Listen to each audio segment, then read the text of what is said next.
to Scott Fox After 9. This has been a hell of a day for me. I got to tell you what's going on with me before I tell you a little bit more about the podcast, and then I jump into today's content. And I'll tell you that today's pod is going to cover the horrible terrorist attack in Australia. It's going to cover the mass shooting at Brown University. It's going to cover the murder of Rob Reiner and his wife, and a whole lot more. I would love to say that this is going to be a happy, positive, uplifting episode, but unfortunately, this entire weekend was we interrupt this tragic story to bring you breaking news on another tragic story. Just an awful weekend all around. I'm going to get to what you need to know and not dwell on it too much here in this episode, but there is some stuff that I do want you to hear, so stick around. That's going to be in this episode. Before I get there, let me tell you about what my day was like. I am doing 3 radio shows today and this podcast. In the morning, you can hear me on Light 92.1 all across Southern Ontario, but I occasionally fill in for other radio stations within our ownership group. So tonight, you can hear me in Toronto and all across Southern Ontario on Z1035. I worked at Z for a lot of years up until 2019, and now that I'm back with the Evanoff Communications Group, I can fill in again on Z1035. I've been doing weekends for a number of months now, but weekday shift coming up tonight at 7. Simultaneously, I'm also going to be on one of our other stations in Winnipeg, Hot 100.5. So if you're in Toronto, Z1035 tonight. If you're in Winnipeg, Hot 100.5. Couple of opportunities to hear me on FM radio. Or, of course, you're hearing me right now in the pod. Wednesday is a day that I hope you can check into the pod, because Wednesday I am going to have a silent date update. This past weekend, I worked out a ton of things for 2026 on this podcast. And 2026 is going to bring a little bit of change, but I feel like it's all good change. I'm going to be doing a few more episodes than you're used to, and I'm going to be releasing more episodes on specific topics, full explainers on some of the biggest issues that we're facing. Then in the daily pod, like you're listening to right now, we're going to lighten up a little bit, and I'm going to throw in a little more content that's less political and a little more top of mind about today, a little easier to digest, so it's not all doom and gloom, because the politics stuff is depressing right now. I heard from a lot of people on the weekend that are just plain sad that another conservative crossed the floor last week, and the Liberals are one member away from essentially having a majority government. I did touch on that last week. I'm not going to go too far into it today, but I will tell you there is reason to be optimistic. Just hang in there. Friday, I was talking about what's going to happen, and sure enough, the prophecy was fulfilled. I told you last week that the media and the government are going to go on a full court press to discredit Pierre Poilievre and try and make conservatives second-guess Pierre as their leader. Now, the reason they're doing that is because the Liberals really do not want to run against Pierre Poilievre in the next election. They would love to get rid of him and put somebody else in there that's a little bit easier for Mark Carney to argue with and contrast with. Well, I don't know if conservatives are going to buy it, but the polls that they keep putting out, all the talking heads on TV that say Pierre has lost it, if you like Pierre, I hope you'll support Pierre. I really do. And at the end of January is going to be the Conservative Leadership Convention. That's where delegates are going to vote on the future of Pierre Poilievre as leader. Right now, there is, again, a full court press to try and get rid of Pierre Poilievre, because a worst case scenario for the federal government is that the Conservatives continue on with Pierre Poilievre and they have to run against him in the next election. Just so you know, this is a coordinated effort to discredit the leader. If you can, see through the noise, stay the course, and I think we're going to be in good shape in 2026. But now, let me get into the content for today. Lots of stuff to play for you. This episode is going to be loaded with audio, and I want to start off by talking about the horrific terror attack yesterday on Bondi Beach in Australia. Here is Israeli leader Benjamin Netanyahu. On August 17th, about 4 months ago, I sent Prime Minister Albanese of Australia a letter in which I gave him warning that the Australian government's policy was promoting and encouraging anti-Semitism in Australia. I wrote, Your call for a Palestinian state pours fuel on the anti-Semitic fire. It rewards Hamas terrorism. It emboldens those who menace Australian Jews and encourages the Jew hatred now stalking your streets. Anti-Semitism is a cancer. It spreads when leaders stay silent. It retreats when leaders act. I call upon you to replace weakness with action, appeasement with resolve. Instead, Prime Minister, you replaced weakness with weakness and appeasement with more appeasement. Your government did nothing to stop the spread of anti-Semitism in Australia. You did nothing to curb the cancer cells that were growing inside your country. You took no action. You let the disease spread. And the result is the horrific attacks on Jews we saw today. We saw an action of a brave man, turns out a Muslim brave man, and I salute him, that stopped one of these terrorists from killing innocent Jews. But it requires the action of your government, which you're not taking. And you have to, because history will not forgive hesitation and weakness. It will honor action and strength. Little bit there of the speech that was given yesterday by Israeli Prime Minister Benjamin Netanyahu. Yesterday, we had an incredible act of heroism. Somebody who didn't run away from the gunfire, someone who ran toward it, who saw an opportunity to take down the terrorist and did. That was incredible, and that guy deserves all of the praise that he is getting. Really, really selfless act, and probably saved a whole lot of lives. But I'll tell you what happened yesterday was pure evil.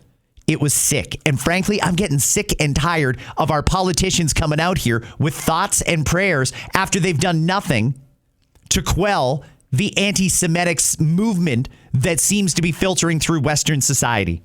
I don't know where it comes. Well, I do know where it comes from. I don't know why it's festering, because I'm going to dare say none of the Jewish people on Bondi Beach yesterday did anything wrong to anybody. They were just trying to be there, practice their faith, celebrate their holiday, be with family and friends, and they got attacked and murdered in cold blood by a couple of deranged gunmen. It had an immediate impact around the world. Yesterday, in Toronto, they were lighting the menorah, night number 1 of Hanukkah, and this was in North York. I want to play for you Conservative Member of Parliament, Roman Baber. Right across the street, they're threatening me in real time, but I've gotten used to them. I'm in a great mood because we just lit the menorah collectively, and bet you that regardless of whatever it is you do, we're going to light the menorah for another 2,000 years. There you go. Chag Sameach, everybody. Thank you. Imagine that. After the incident that happened in Australia, a world away in Toronto, North York, they're lighting the menorah at a Hanukkah celebration, and there were anti-Israeli protesters across the street trying to heckle as Jewish people were trying to practice their faith and light the menorah on night number 1 of Hanukkah. People actually showed up to protest that. It's pretty unbelievable if you ask me. Why can't people just practice their faith in peace? Aren't all religions supposed to be about peace? That's what I thought. That was the impression I was under. How did we get to this point where innocent Jews are being attacked on Hanukkah as they're laying on the beach and spending time with their family and friends? I have a real hard time wrapping my mind around that. You know who's got some pretty strong feelings on this is U.S. Senator John Fetterman from Pennsylvania. Listen to him yesterday on Fox News. I mean, how can't we just defend, a lot of these views and not just call it what it is? Anti-Semitism is a worldwide scourge, and it's constantly demonstrated to be deadly. And it keeps manifests itself in these things, just like what's happened now in Australia, too. That's right. And Senator, a moment ago, Lindsey Graham was with me, your colleague from South Carolina, who said a warning to anyone who is trying to say that there should be a Palestinian state. If you create a Palestinian state, what you will get are more killings of Jews. Do you agree? Absolutely. It's an absolute betrayal for Israel and for the worldwide Jewish community, like whether it's France or Australia or any of these nations, our Western allies now calling for a 2-state a solution when Hamas refuses to disarm and are actively trying to kill Jews. I can't imagine why anybody would do that at this point.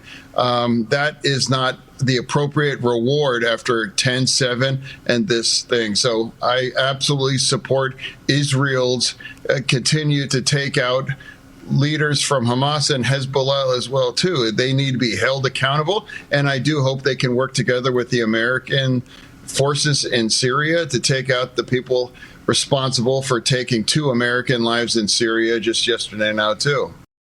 Okay, Senator Fetterman saying it the way it is, strongly condemning America's Western allies, and he didn't say us specifically.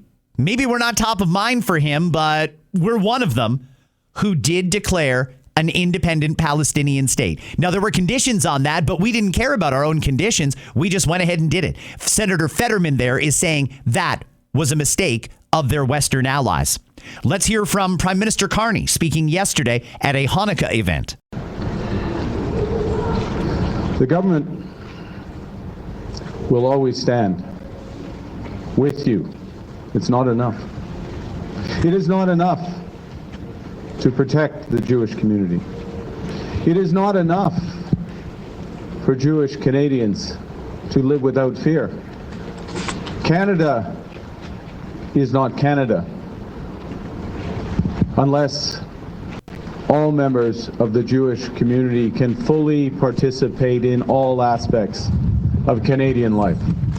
Those just a couple of highlights cut together from the Prime Minister's speech. There really wasn't much that came out of it, and frankly, I'm not really sure what more he could say. I mean, yes, we were one of the countries that proactively declared an independent Palestinian state, said we would recognize it, and in Canada, we haven't really met any of the challenges that we're having right now with condemnation like the Prime Minister said there should be. The Prime Minister calling out that attack. But it seems like, as an outsider looking in, and I'm not Jewish, but it seems like the Jews are under attack here in Canada as well. You just heard some audio a few minutes ago from Roman Baber. He was at the menorah lighting in North York, and as they were lighting the menorah, there were protests.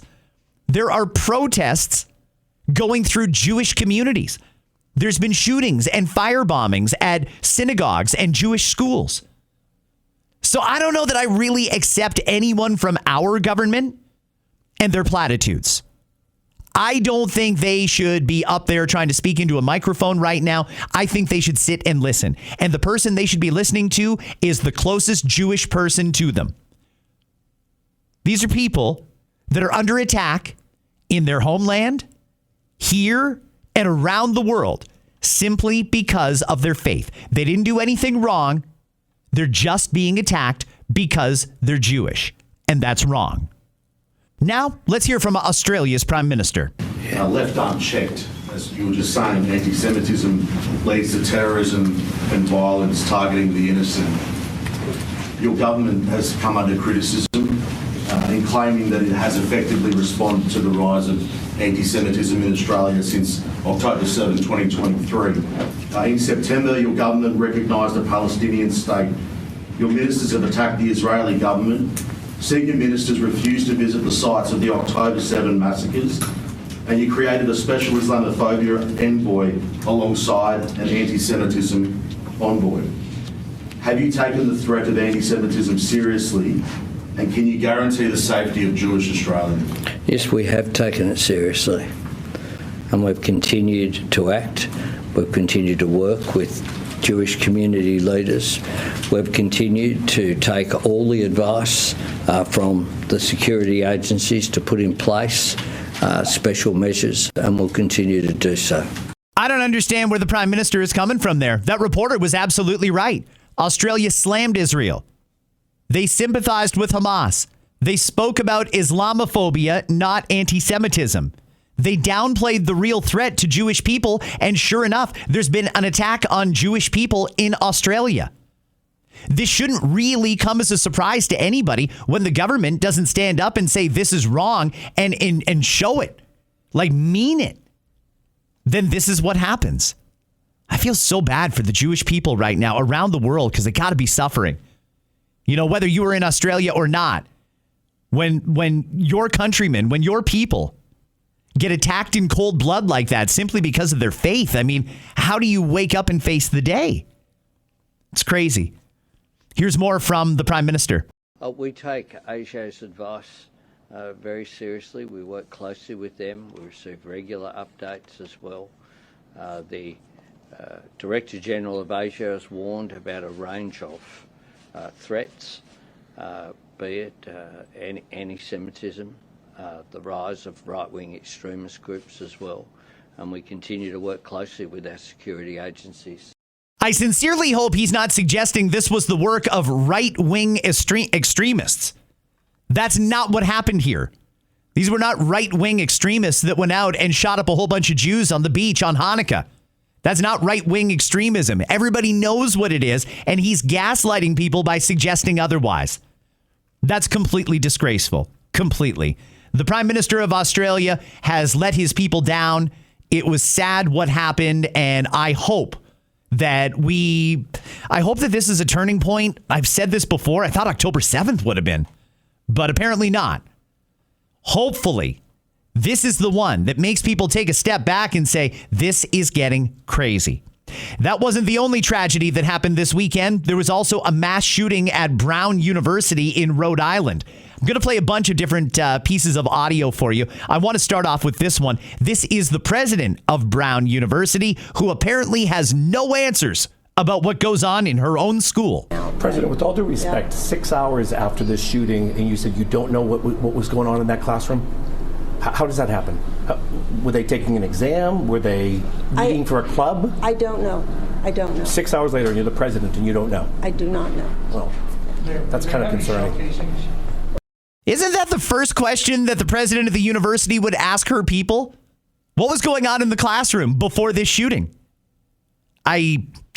It seems like incompetence, to be honest with you, but let's keep moving on. This is another member of the school administration that was speaking yesterday at the news conference after the shooting at Brown. Somebody had said, and I want to make sure we're correct in reporting this, that he may have walked out of the building, and I'm wondering, how did he get access to the building, and is there video from inside the building?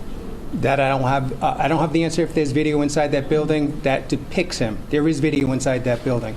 However, I haven't seen him on video inside that building. And he did walk out of the building. So can you explain that to me, in all of us?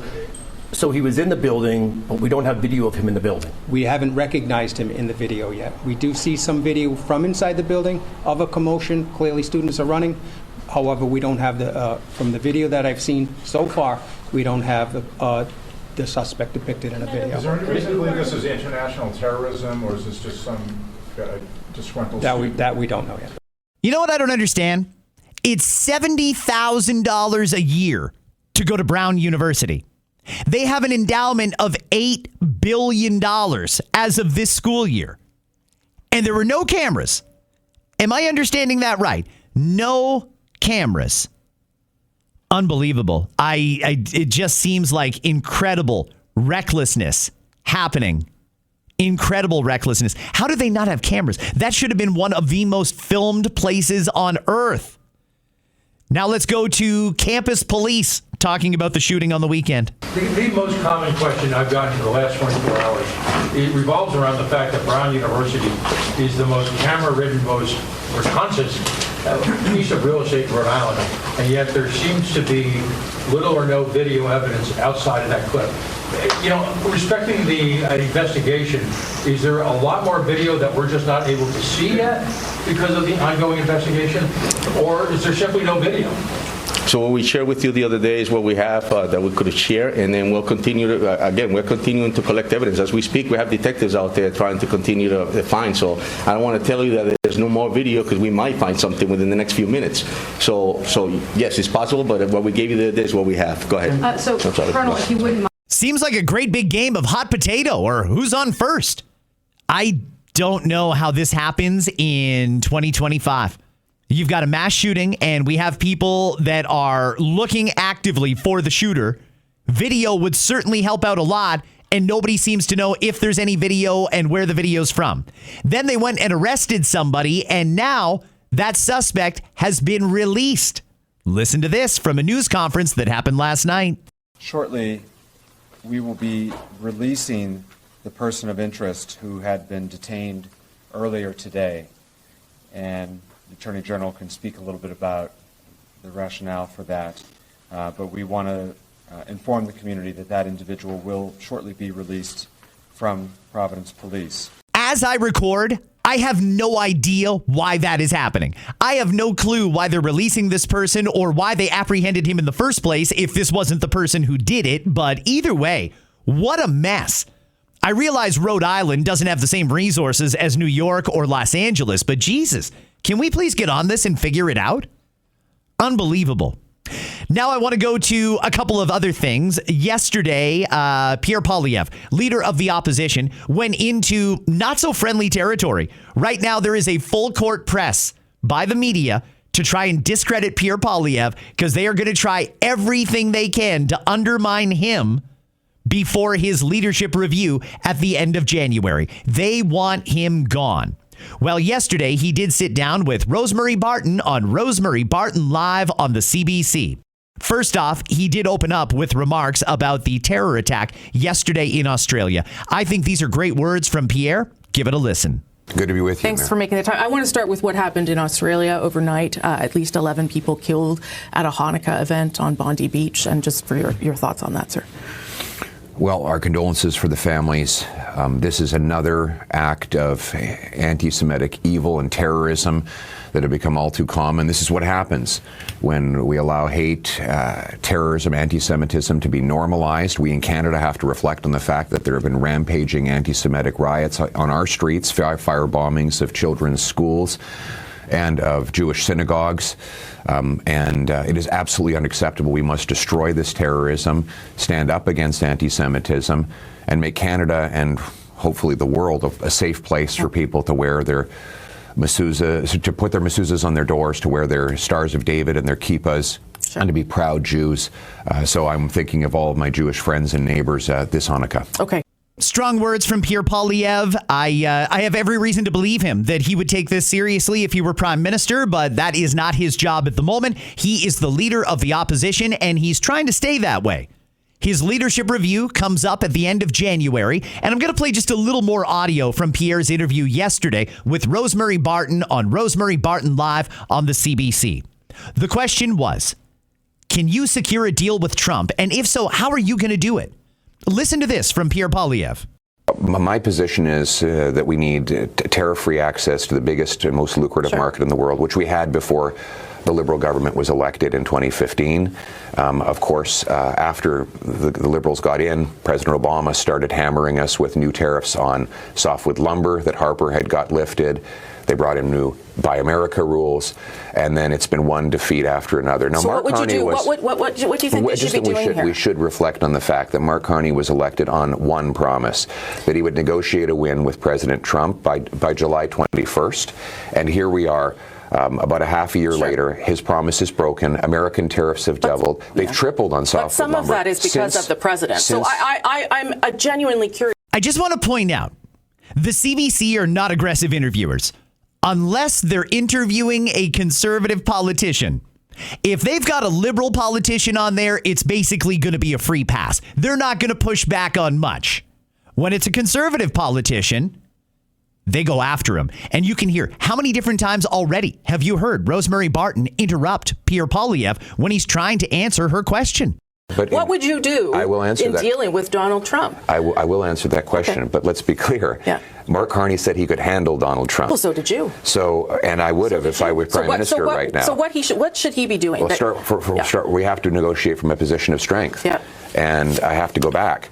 We need to approve pipelines and natural gas projects and other major resource projects that allow us to ship our single biggest export overseas, so that we are not monolithically dependent on the Americans.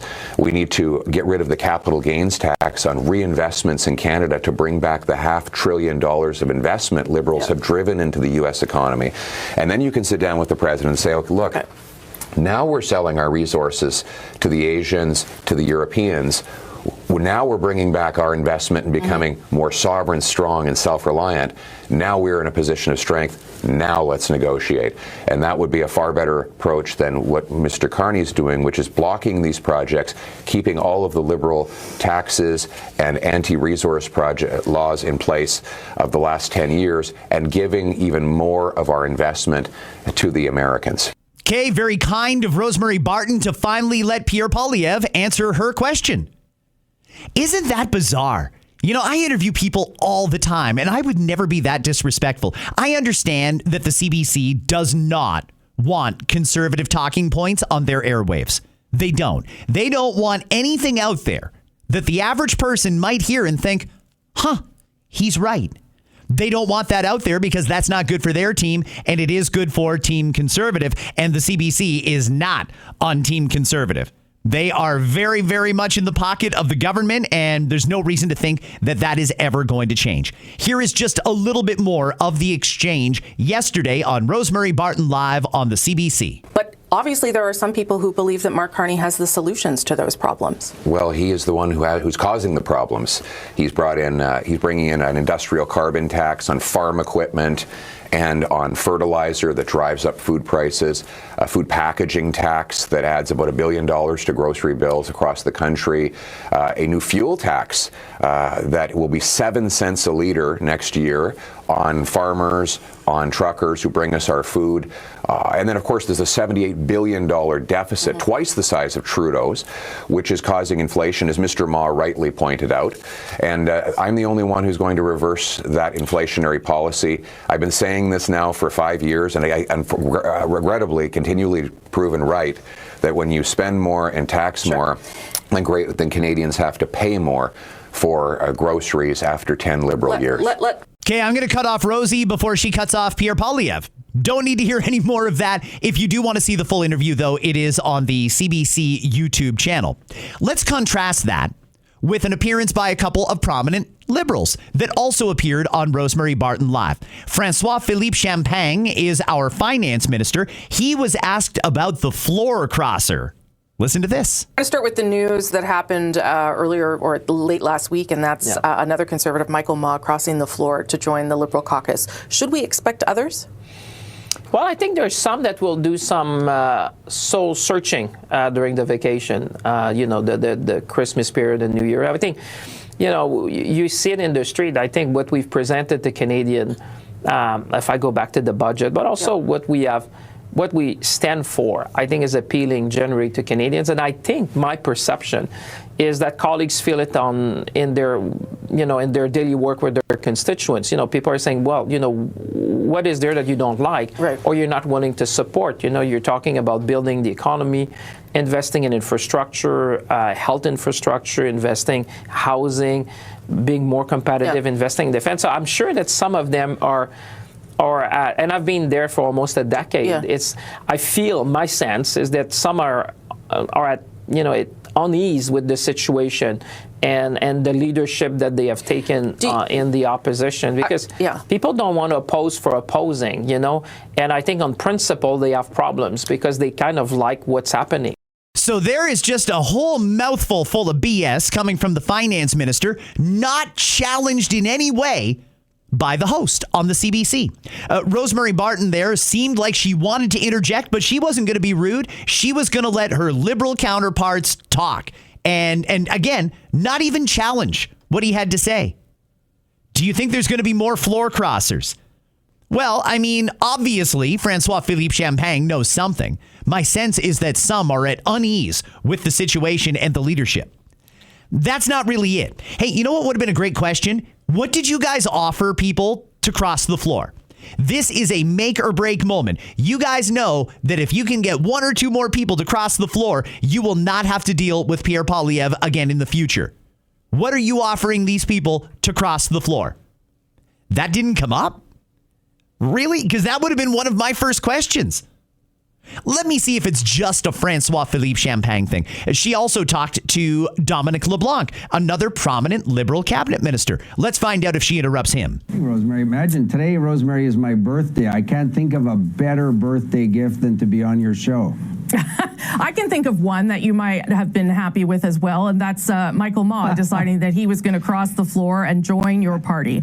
As you heard, that was a nice moment. Yep. Yeah, as you heard there, though, from Mr. Poilievre, he is questioning the way in which the Liberals might get to a majority. Are you comfortable with possibly getting a majority through floor crossing as opposed to an electoral process? Well, first of all, Rosemary, we're not yet there at a majority. I don't know if other Conservative or other MPs will decide to join our caucus. I listened to Mr. Poilievre's interview with you. He forgot how quickly they celebrated a couple of Liberal MPs that crossed to join the Conservative caucus in Mr. Harper's year. So memories are short here. Sanctimony is very high, and hypocrisy is never far away. So this, as you pointed out, is part of a parliamentary tradition. Okay, there's just no interruption happening here. So it must just be Conservative politicians that get a rough ride when they go on the CBC. Let's talk about what Dominic LeBlanc had to say there. And again, that was from Rosemary Barton live on the CBC. He was talking about this being a parliamentary tradition. He reminded people that there were some Liberals that crossed over to the Conservatives back in the Harper era. Okay, little history lesson. That didn't change the balance of government. They went to a majority government under Stephen Harper, a government that was very, very popular. Now, if it was okay then, it should be okay now, right? That's what he's trying to say. Because some Conservatives were happy that Liberals crossed the floor and joined the Harper government, they have no right to complain that some Conservatives are crossing to the Liberals now. It's not the same situation. This is changing the balance of government. Mark Carney was elected with a minority government, and that was done by design. The voters were not ready to give him a majority government. Maybe after the next election they will be, or maybe they'll want to turf him and bring in a new government. Who knows? But you only get that check and balance when we have a special minority parliament where the opposition parties could gang up and bring the government down. Now, if the government just goes out and offers whatever it is they're offering to get people to cross the floor and join their party, that's not what the electorate handed them as far as a parliamentary makeup is concerned. They just didn't. For the Liberals to try and get around democracy by recruiting people to cross the floor and join them is very, very dishonest and anti-democratic, nearest I can tell. I don't think that that is in any way showing off any integrity whatsoever. The Liberals won't even call that out, and they don't even understand the hypocrisy or the difference in the two scenarios. It's really dishonest what's going on. I hope people really just turn off the news and get your information from other places, whether it be blogs or op-eds, podcasts just like this, social media, what have you. Please keep in mind, it is not the same thing when they interview a Conservative politician and when they interview a Liberal politician or really anybody on the left. Now, Dominic LeBlanc mentioned it could be not necessarily Conservatives, but maybe other members of Parliament are going to cross the floor and maybe join the Liberals. Who would he be thinking of? Could it be the leader of the Green Party, Elizabeth May? Well, I doubt it, because Elizabeth May says she does not trust Mark Carney. She doesn't even trust him. Well, she was in Parliament the other day. I'm told that this was 3:30 in the afternoon. Let's see how Elizabeth May is sounding now. The honourable member for Sanders Gulf Islands. Thank you, Mr. Speaker. Agreeing to apply the results of the last vote to this vote, with the Green Party voting no. Ugh. Yikes. What did she say there? A little slurry. Let me see if we can hear that again. Thank you, Mr. Speaker. Agreeing to apply the results of the last vote to this vote, with the Green Party voting no. Okay. Oh, boy, Liz. Yikes. All right. Maybe we'll check back in with her at another time.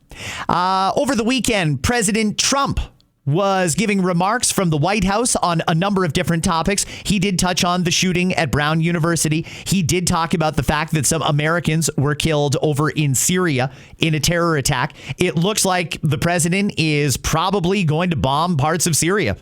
He is not going to take that laying down. In Syria, and we had 3 great patriots terminated by bad people, and not the Syrian government. It was ISIS. Syrian government fought by our side. The new president fought. That was a shorter clip than I intended to play. I have every reason to believe that there's going to be an assault in the Middle East by the Americans, because some Americans got killed over there, and the Americans are not going to take that lying down. They've also got a massive military presence built up outside Venezuela. Are they really going after narco-terrorists, or do they want Venezuelan oil? What do you think it is? Because they could have had oil from Canada, but that relationship isn't going very well. Venezuela would be another good option for the Americans. I guess we'll wait and see. But there's something interesting going on with Donald Trump right now. He's got all this tariff money rolling in, and he did do something with Bitcoin not that long ago. And just the other day, President Putin from Russia suggested that what Donald Trump is doing is he's going to roll all of America's debt into a crypto-style currency and then devalue it so that the U.S. essentially wipes out their debt. Could that actually happen? Now, let's go through some of what the president said about money. A country that potentially is geared to have the most incredible golden years ever. We're going to have, it's the golden age. I say it's the golden age of America. When these factories and plants open up by the thousands, Toyota just announced they're going to spend $10 billion building plants to make Toyotas. So they're coming from Germany, they're coming from Japan, they're coming from Canada. Many factories are coming in because they don't want to pay tariffs. Very simple. They're coming in and they're spending they're spending hundreds of billions of dollars. Our car industry lost 58% of their capacity over the years. They went to Europe, they went to Mexico, Japan, they went all over. They went to South Korea. And now it's just the opposite. They're all coming back. We have an age that's coming up, the likes of which I don't think this country has never seen. And I just look so forward to the results. You're going to see results in 6 months to a year. I think you'll see results. We've never had anything like it. Okay, so he's talking a lot about this golden age. Could there be anything to what has been suggested by the Russians about what Donald Trump is doing? That he is going to roll all of America's debt into a crypto-style currency, then devalue it, and then the U.S. debt would essentially be worth less. Is that possible? Well, you know who just talked about that very topic this weekend? None other than Warren Buffett. He was at the Berkshire Hathaway meetings, and he said something very interesting about monetary policy. Listen very carefully to Warren Buffett. And obviously, we wouldn't want to be owning anything that we thought was in a currency that was really going to hell. And that's the big thing we worry about with the United States currency. I mean, the tendency of a government to want to debase its currency over time there's no system that beats that. You can pick dictators, you can pick representatives, you can do anything. But the people, there will be a push toward weaker currencies. And of course, that is, I mentioned very briefly in the annual report that the fiscal policy is what scares me in the United States, because it's made the way it is. Okay. Interesting comments from Warren Buffett. By the way, he announced they're moving $348 billion of their capital into Japanese yen positions, a currency that they see as a lot more stable than the American dollar or the Canadian dollar and most of the other dollars that are around the world. Something strange is going on here, and I'm not quite sure what it is, but crypto is on my mind. I have a special episode on crypto that I'm actually recording later this week. It's going to come out over the holidays, so stay tuned and keep an eye on my feed if you want to hear that episode, because it is going to be full of amazing information for anybody who might want to get into crypto investing or just wants to understand what it is and what it's all about. Just this weekend, Donald Trump's son, Eric Trump, was talking about crypto. This is an interesting comment, too. Bank that I banked with for 25 years. It took me 120 days to go through and know your customer, right? And you're sitting there saying, why? Why is it every week as a hospitality company, right? I'm trying to get a wire out, or I'm waiting to receive a wire through the SWIFT system, where if I don't get it out by 5 o'clock, and by the way, even if you get it out at 5 o'clock, zero chances making there before Monday. When you can transfer $500 million worth of Bitcoin from an iPhone to an iPhone, having a wallet address, at 11 o'clock on a Sunday night, for no fees, for practically no fees. And that scares the big financial institutions. Yeah, that would absolutely scare the big financial institutions, those who control the money, because they don't have any control over the money when people start trading like that in crypto. Hey, I don't know what's going to happen here. I have no idea what's going on, but keep an eye on your bank accounts, everybody. Keep an eye on your investments, because it seems like something is coming. I can't put my finger on exactly what, but it really does feel like something is coming. Moving on, there is a lot of reason to think that Canada's next ambassador, the one who is going to be coming in, Mark Carney's pick for ambassador to the United States of America. There's a lot of reason to think that he's going to go with someone named Mark Wiseman.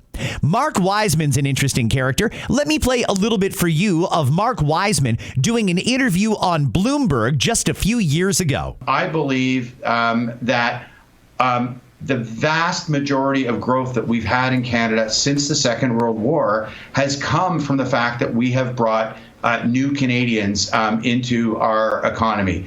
Those Canadians pay taxes. Those Canadians start businesses.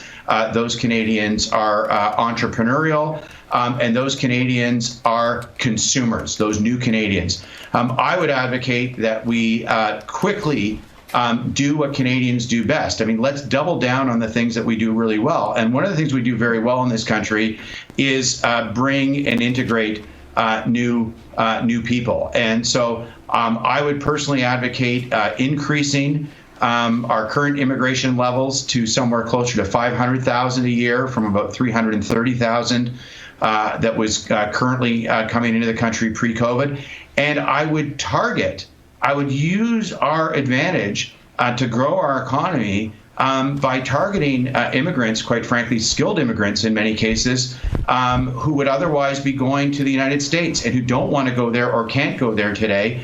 We should be encouraging those people to come north of the border and to help us grow our economy. Keep in mind, these are consumers, these are taxpayers, these are entrepreneurs.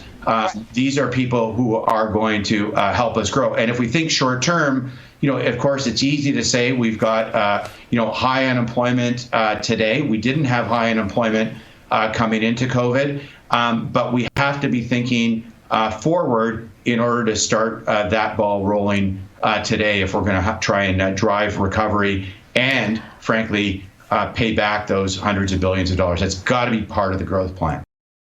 That's right. Our soon-to-be new ambassador to the United States of America is a big Century Initiative guy. Very, very, very.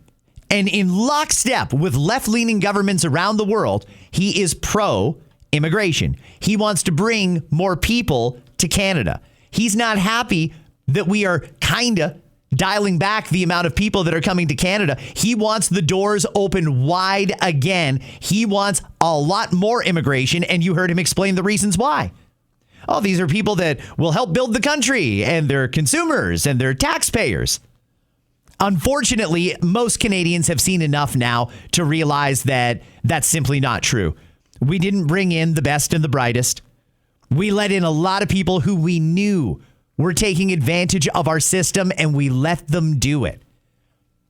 He knows there's a lot of Canadians that are upset with the way immigration has been handled over the last number of years under Justin Trudeau and under Mark Carney. This guy lobbied for it, and he wants more of it. He wants more of it.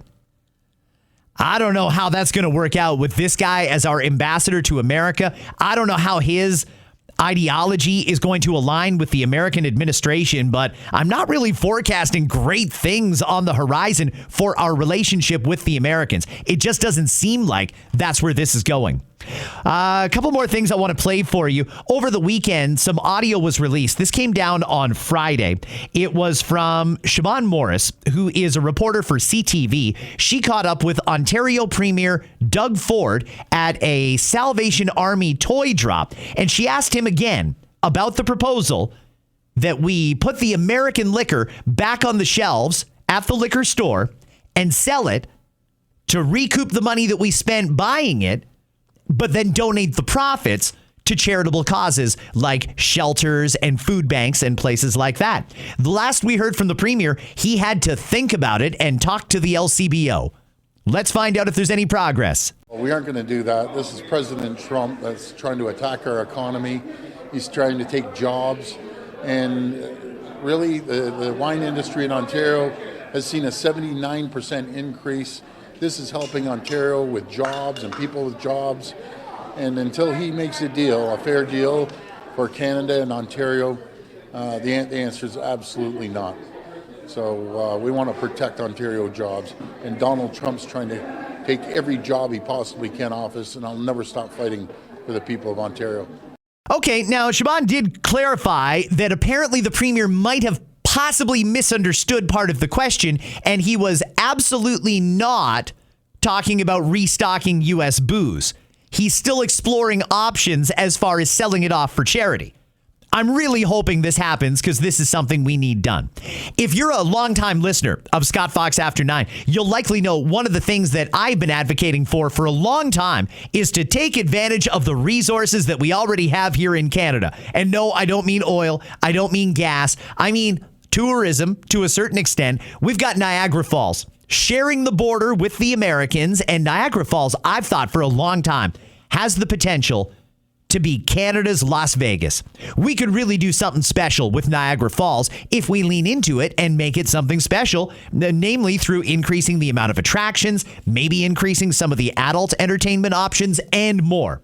Well, happening right now, and it's still unfolding, so I don't have the full set of audio for you, but happening right now in Niagara Falls, it appears the premier has taken another one of my great ideas, and they're finally ready to invest and make Niagara Falls Las Vegas North. Here is Premier Doug Ford. Today, I'm thrilled to announce our government Destination Niagara strategy, a multi-billion-dollar plan to build new world-class attractions, elevate Niagara's casino and gaming experience, meaning we want more casinos, big, large casinos, to come here, boost, and we are doing that.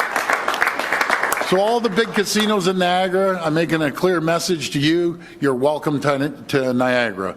Boost local arts and culture and improve the region's transportation network with the ambitious goal of attracting 25 million annual visitors and generating $3 billion of additional revenue for Niagara every year. We want to double the number of visitors who come to Niagara every year, and we want to double the amount of time that they spend in Niagara, enjoying all it has to offer and supporting the local economy. Okay, I'm not going to play the whole announcement. Like I said, it is still unfolding as I record, but that's good. I'm glad to see it. We're going to invest into making Niagara Falls more of a tourist destination. They want people to come there more often. They want them to stay longer when they're there. And I have no idea what we're going to spend billions on in the way of attractions, but I'm led to believe that we're building casinos or we're going to allow somebody else to build a casino. I don't know all the details, and I'm not going to put words in the premier's mouth, but I think that is a good, encouraging announcement, and I'll talk more about that tomorrow on a brand new episode of Scott Fox After 9. Friends, have yourselves a great day. I will catch you back here tomorrow with another episode. In the meantime, I'll leave you with the great sounds of Pat James and The Whole Truth. Hey now.